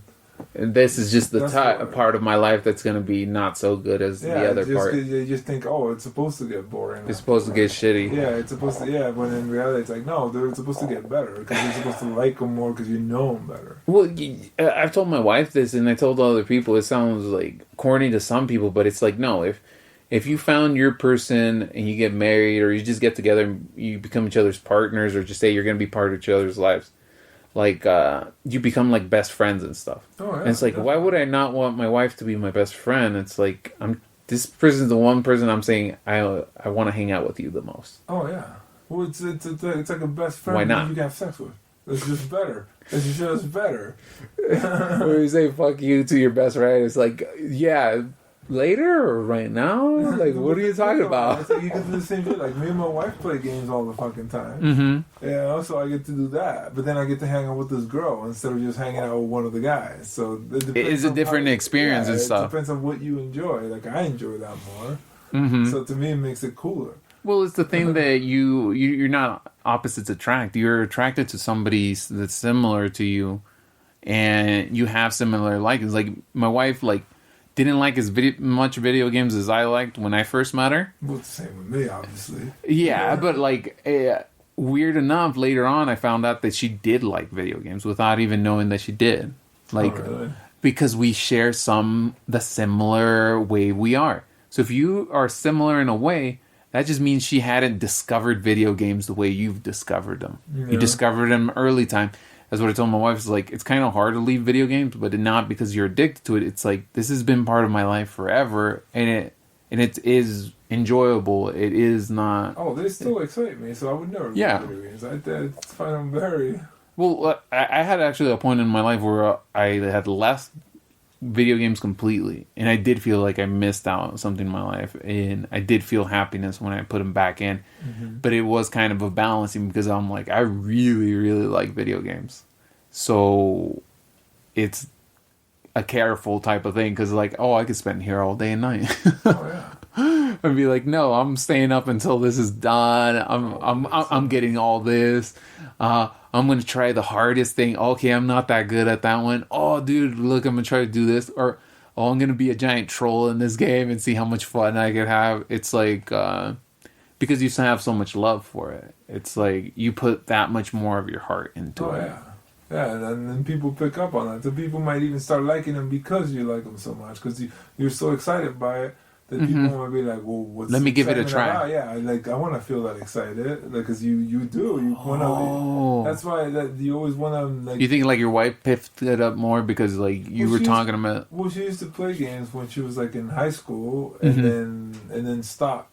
But definitely because of me, because she knows like, and not only that, she knows that's like bonding time almost. Like she knows like it's not as separate as people think. Yeah, like, and she thinks like, oh, it's something that he would enjoy. So then that's why she gave it a shot, and now we just find games that she enjoys. Like I'll play every game, and she'll play games that she enjoys, which is fine. There's plenty of games.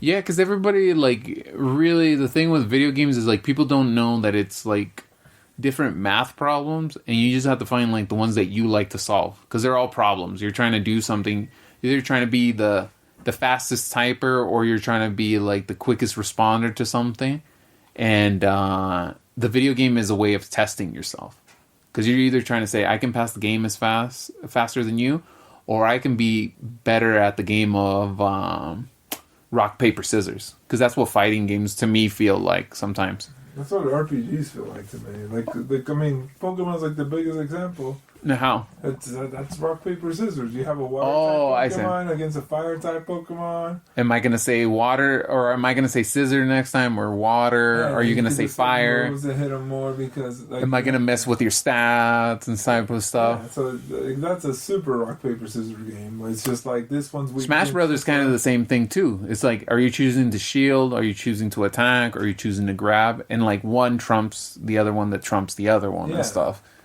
And it's like. You're both fighting each other and playing repeatedly over and over rock paper scissors until you see who wins and stuff. Yeah. Or the other person like collapses from endurance and you're like, okay, I'm done, I can't beat you, or we keep going back and forth, okay, I'm good. But it's like it really pushes the mind and stuff. I think the same thing with the job is like if you know you like pushing your mind in a certain way and you don't do it, you drive yourself crazy in your own mind. Oh, yeah. And you feel like you're not accomplishing anything because you know you can. Yeah, it's like that's what I always heard. If you're not following your passion, it makes you feel unaccomplished. Even though you could be like making like you could be a doctor right now, but your passion's not being a doctor, and you're making doctor money. But you might still feel empty. You can still be like, empty. Oh, this sucks. Like, I don't give a shit. These fucking whiny people come and tell me all their problems. I have to fix it. Whereas, like, if you're one of those persons that wants to heal, be like, oh, I'm so glad that I get to help out these people. They give me their problems, and I turn them around and make them into, not problems, or make them healthy. And then, so it just has to be your passion. You're real calling for it. Like you have to be. That's how you feel satisfied. You feel like, oh, you're doing good with the world. This is what brings me happiness. Yeah, like unless your goal, unless you actually like making money, because you like making the money. Yeah, like it's not gonna bring you any satisfaction. Well, yeah, you have to be ready to sacrifice everything and give everything, and just say that this is what makes me happy. I'm gonna do everything I can to make the most money I can while I'm still alive and stuff. Because you see it, like that's your goal, yeah. Because that's their goal, so it's not really like negative. It's like, oh yeah, like I'm with on that. I would love to make a bunch of money, but my mom never thought that way. She always thought, no, I like working, or like I have a friend at work. His main thing is, it's not even like he wants to be rich. He wants to be secure. That's his. I was very surprised when he said it. I like being secure, but he knew himself at least. So to him, like his job is wonderful because you can't get fired, and then it pays security. Well. It pays well. Yeah. And at least within our lifetime, there's probably always going to be a need for it. So he feels like this is perfect for me. Like I like knowing that I can show up here every day at 8 o'clock, leave by 3:30, and then every 2 weeks I'll get a check this much, and then my mortgage is paid and my blah blah blah. I feel very happy. That's what he likes. And to me, I'm like, that sounds so fucking boring. That's why I think, like, I don't even know how people make it just off their checks. I have to always, like, be selling something or be doing something that makes me extra income, because that money excites me. My check doesn't excite me. I know it's going to be this much every fucking month. That's not exciting. Mm-hmm. But if all of a sudden, I, like, today, I'd say I made $300, I'd be like, sweet, $300 today. That excites me. And some people don't even. It's the surprise of hunting and actually getting money for yourself, like. And then the randomness of it and stuff like that. The fluctuations in the prices, like of what you bring in. If I bought something for $10 and I sold it for $300, that excites the shit out of me. But if I just got $300, it won't be as fun, like, to me. Because I like the idea that it's always going to be there. It's like when you're playing, it relates back almost to your video games and stuff, where it's like, I played them too, so I understand. It's like, you're not going to play the game that requires one button with no skill. Yeah, it'll be fun for the first 10 seconds, but after a while you're like, I'm done. I've passed this. I'm good at this. Let me do the Street Fighter move that requires 1620 button pushes at exactly a certain time, because I feel like I achieved something. I memorized this certain crazy pattern and stuff. And it's like the same thing at work. You know the pattern, you know the inputs, you're always going to get that check. But when you're like trading and hunting for stuff, you're like, I could waste all day looking for stuff and get nothing. I could go out to places and I might get treasures, or I might go out to a place and get a mix, a little bit of good stuff and not a lot of bad stuff. Like, but even going would excite you. You might not even. I mean, the thought of it, this could be a day. Oh, I've gone to like if you go down to Wyoming, there's this one store that's basically like, it's a humongous store, and each one has it's almost like a thrift shop, but each little section is ran by a different person. Like antique, and you got a section here, section there. It's like a bunch of different thrift shops all under one roof almost.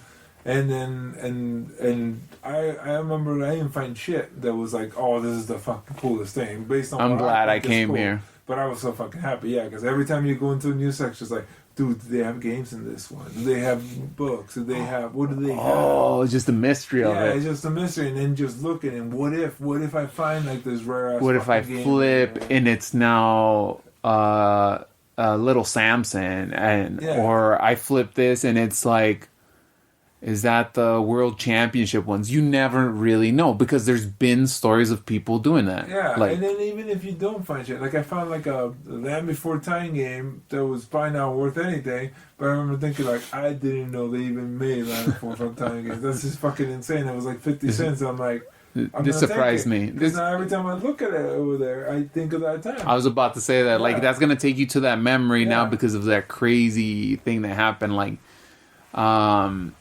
if I went somewhere and I was scrambling for 2 minutes because I don't have enough money to pay for something I extremely need, and I find that dollar all of a sudden, and then there's change from it, I keep like one of the changes from there and be like, I really thought I was screwed at that point. And every time I see this coin from this year, I'll be like, I remember that moment and stuff. Like how you see that game and you're like, oh, this memory was crazy. But I think you're also doing it too, to remind yourself of the excitement of that hunt. And I would be keeping that coin to like remember that even in that point when you are stressing about something, like there could be another way. Like you might be okay. Like really don't go crazy about it.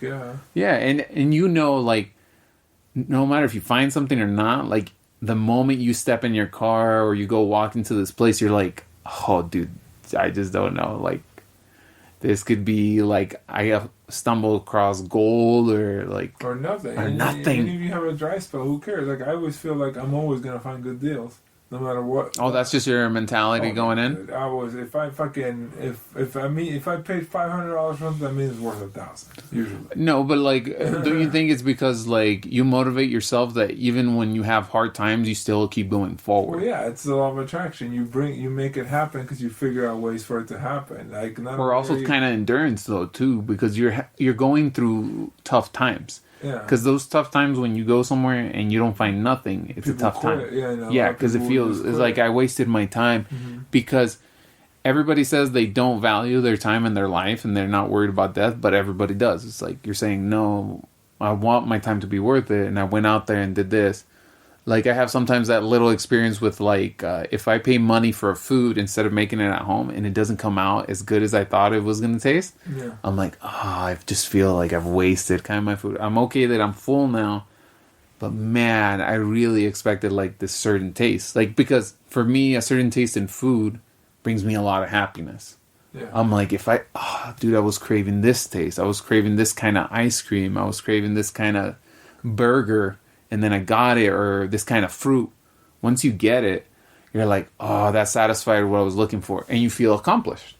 But then if you got the mango and it was sour and it wasn't even good or it was bad, you're like, I just didn't get anything. I didn't find nothing, but I found something and it was completely the opposite. It was like a waste to me. But on the hunting for stuff, I did that one time when I was doing comics. Oh yeah, it's the same freaking thing. You're looking through boxes and you're there for like an hour and you're like, okay, yeah, that's an hour gone, but like, I never knew, like maybe there could have been something. Yeah. Because it's happened before. You keep trying. Find like a comic that's worthless, but be like, dude, that shit looks interesting because you like the hobby. It's not like you're gonna be like, I'm looking through this trash for gold. You know, you're looking through stuff you like. And then just the time in general is always fun. Yeah, and just the fact that you're going there, and then I always see this like, it's like, what did Ben Franklin say when he, like, they told him like, you tried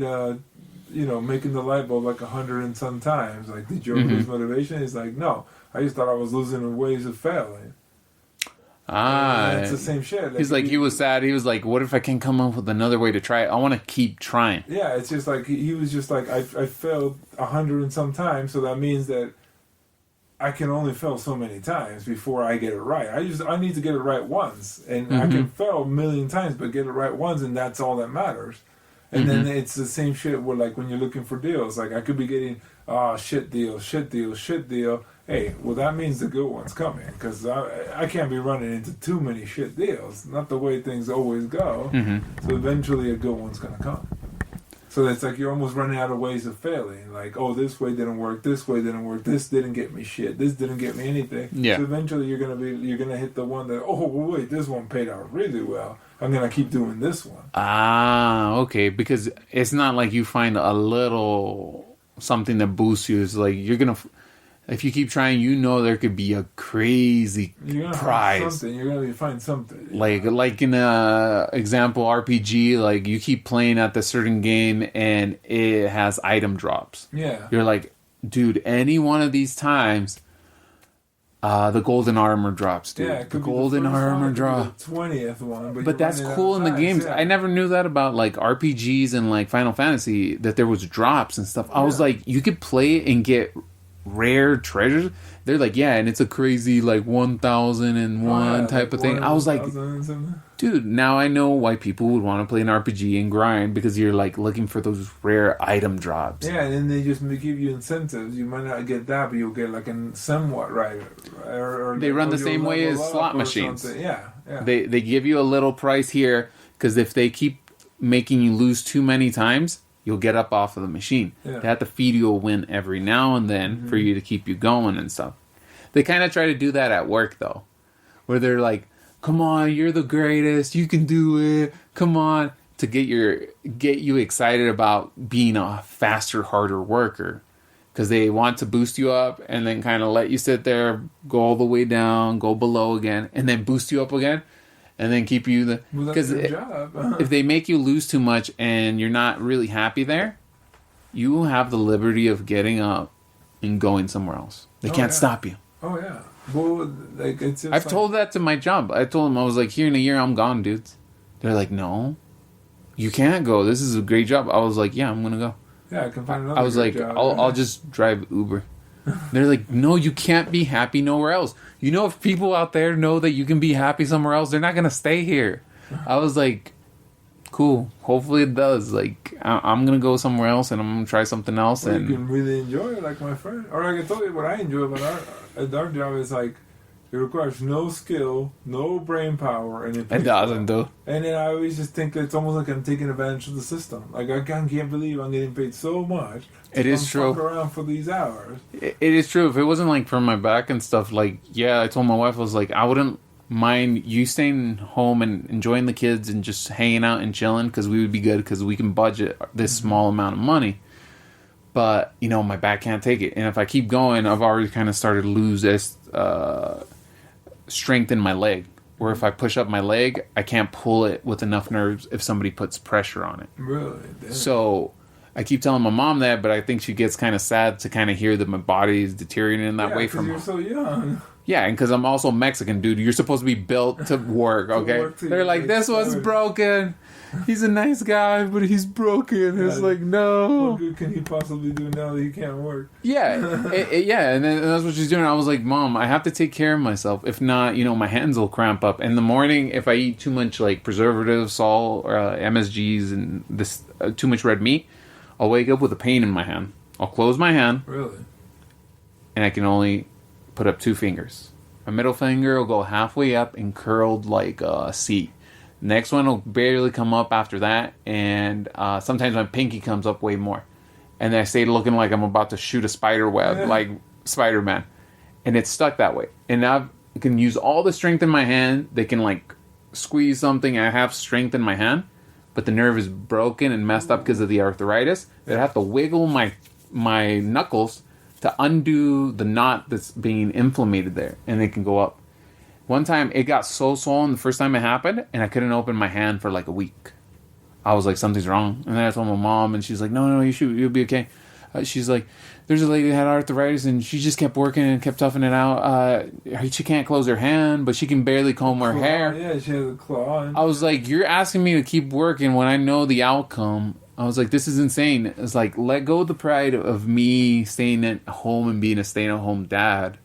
I would love that, man. No, my wife's offered me that. She goes, even if you didn't do podcasting or didn't do comedy and stuff, she goes, you can stay home. I was like, yeah, that's a tempting idea, but it's just not in me to not try to do something. Yeah. I was like, I'll drive myself crazy because I'm sitting here too long. My ADD will act up.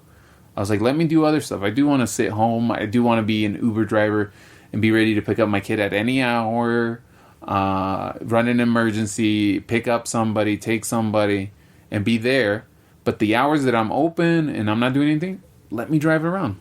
Let me record. Let me do this and keep providing for the house, and it'll help me for me to feel better. And a lot of other people just kind of stop there and say, no, well, dude, she's giving you a free pass. And I was telling my mom, it's like, no, I'm not going to be lazy and do a free pass. But if I need to rest for a certain time because my back's acting up, I don't want to lose control in my legs and my arms, lose control of my bowels and shit.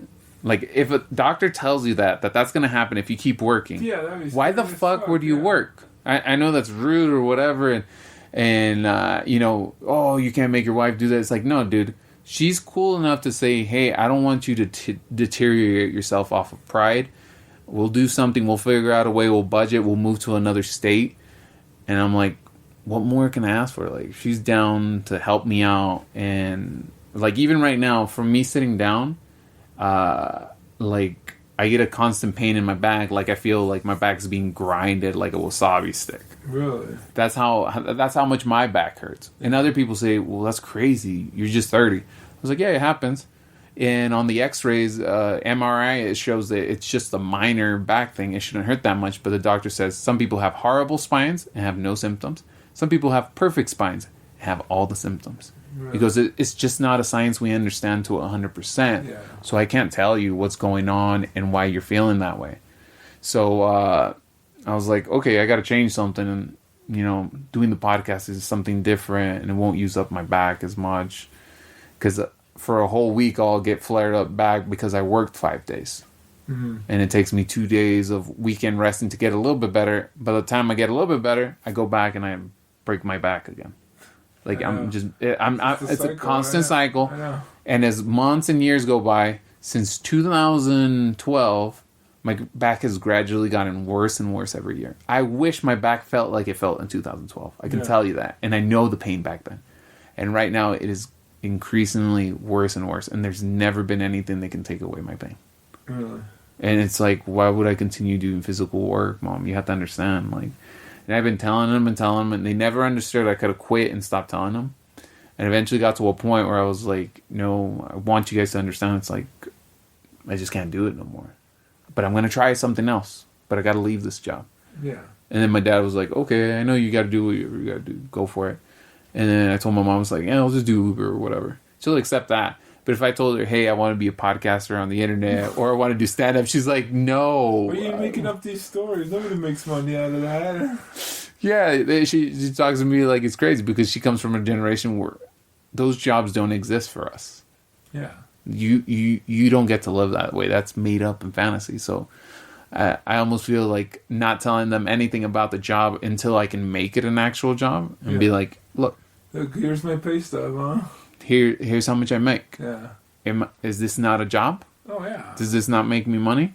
Well, and it's like done. That kid that won that Fortnite tournament. People were like clowning on him. They were interviewing him. They were clowning on him. Like, what did you do? Wake up at noon and just picked up your controllers and won $3 million? And I'm like thinking, dude, if he beat so many goddamn people that he won $3 million, this guy probably dedicated his life to knowing every inch of that damn game. And then these people are talking about it like, oh, it's nothing. And it's like, dude, you probably don't have the dedication to do something like that. You have to love that fucking game. That's what a lot of people don't know, that it's like, it's a mind-breaking thing to go to this level, this gamer. They still haven't accepted it, but you need to have the dexterity, too. It's dexterity. You appreciate the artist, and he's a high level, and he should be paying this much money to do these things. But you don't want to value the video gamer the same way because it's a child's toy. It's like, no. Yeah, it's just your opinions of it. Like, in 50 years, no one's going to believe that. It's just going to be part. It's going to be like it's going to be an Olympic sport. Yeah, it's going to be like sports. Like, oh, yeah, you use your mind and your hands over, like, your body. So which ones do you think would be the Olympic first ones to get put on there, like video game-wise? I would think, like, shooters. I would think anything was just directly competitive against each other. Or maybe, like, fighters, too. Yeah, fighting games, definitely. MOBAs and stuff like that. Because you're talking about quick, like, hand-eye, like, coordination. Yeah, no, maybe if VR gets cool enough, too, it's also, like, well, I think good enough, yeah. Maybe you could do virtual and stuff. When we get those chips in our heads, man. Well, that would be how fast can you use your mind? Because you're not using your body. Yeah. It's like who has the fastest mind type of thing. And how do you think, too? Because you have to work out strategies. It's a rock, paper, scissors again. Yeah. Because it has to be a system that way. Is every game rock, paper, scissors almost? No, there's usually not too bad like that. But yeah, everything has like a counter for the most part.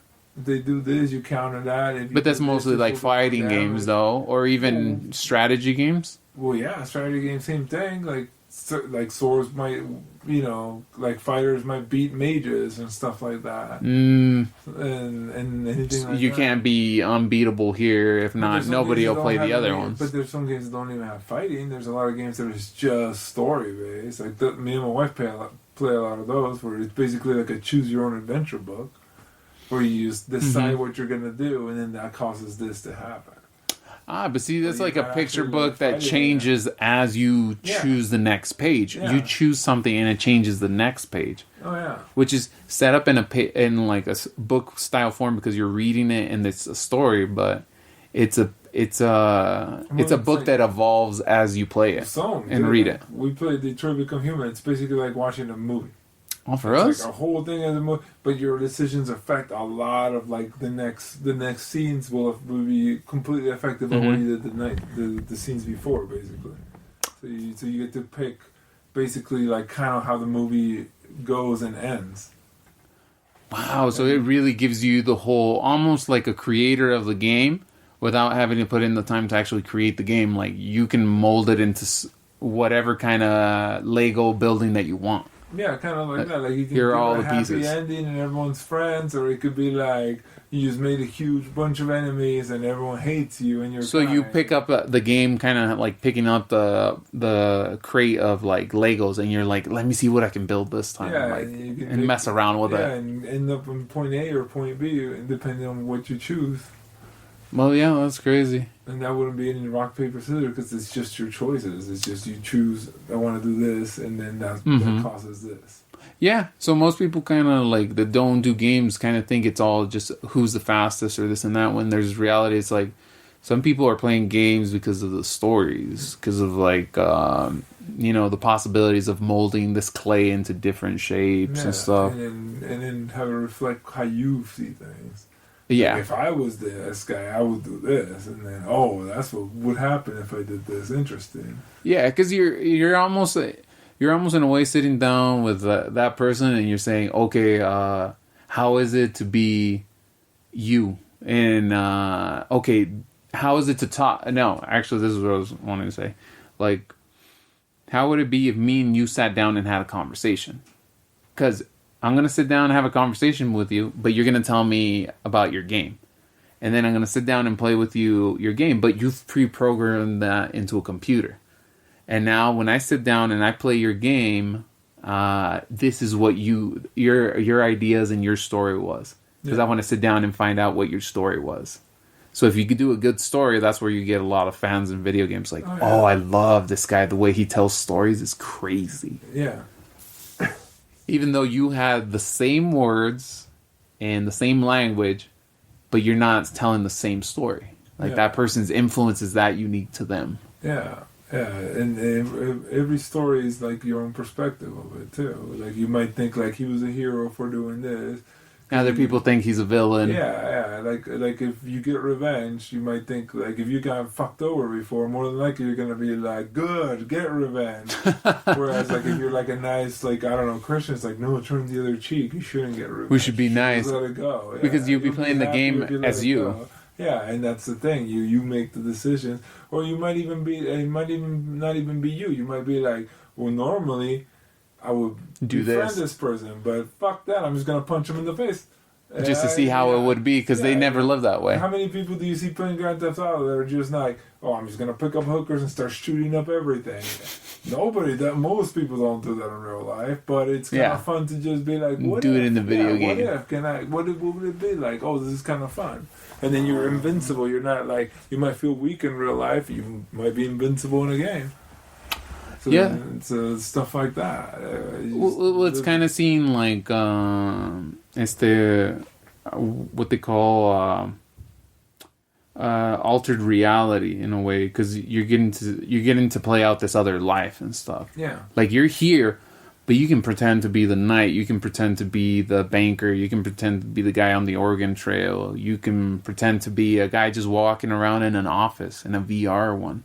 Yeah. Like, it's just you being able to live multiple lives. Having a collection of video games is like having a collection of library books. Yeah, it's like what a lot of people say. Oh, this will take me to this world. It's like it's the same shit. It's just this is. It's more the storytelling, and everybody wants to hear like a different story. Or you can just be fun too, or challenge, and you might like the challenge. You know, like you were saying, how people play those hard ass games, and then you feel accomplished because like, oh, most people cry about this game. I can beat the shit out of it. As a challenge and accepting it, like I can do it. Yeah, it's like I don't know if you remember Cuphead. I remember once I was wearing that shirt, and people were like, "That game's so hard. Have you played it?" And I'm like, "Oh yeah, dude, that game was fun. Like I beat the shit out of it." And then like, "Oh, but it's so hard." And it's like, so then you can get pride out of that. Or you might be like, the accomplishment that's what made there. It fun is because I couldn't just go in there and like. There's times we'll sit there and play. So you recognize that it was hard. Yeah, and play for like an hour, and then it's like,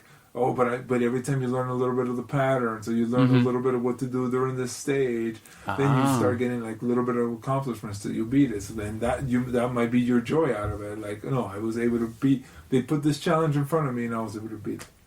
And then that could be your joy, or it could just be like, oh, I just wanted to hear a nice story. Or I could just I just want it to be an asshole. Whatever your joy is. Well, it's kind of the thing. Like to wrap it up and stuff. It kind of starts with how people live happily in Mexico. How you can go to the same job and I feel horrible at it. It's like you really choosing what kind of life you want to live, and when you're doing it with the video games, you get to see that other life. You get to see what's these situations. It's you making the decisions. If you have other people making the decisions for you, you're never gonna be happy. Yeah. Like because somebody else is doing it for you, and you know that somebody else is doing it for you. So That's a good thing, and we'll finish up there. And thank you guys for listening. Those two people. See ya.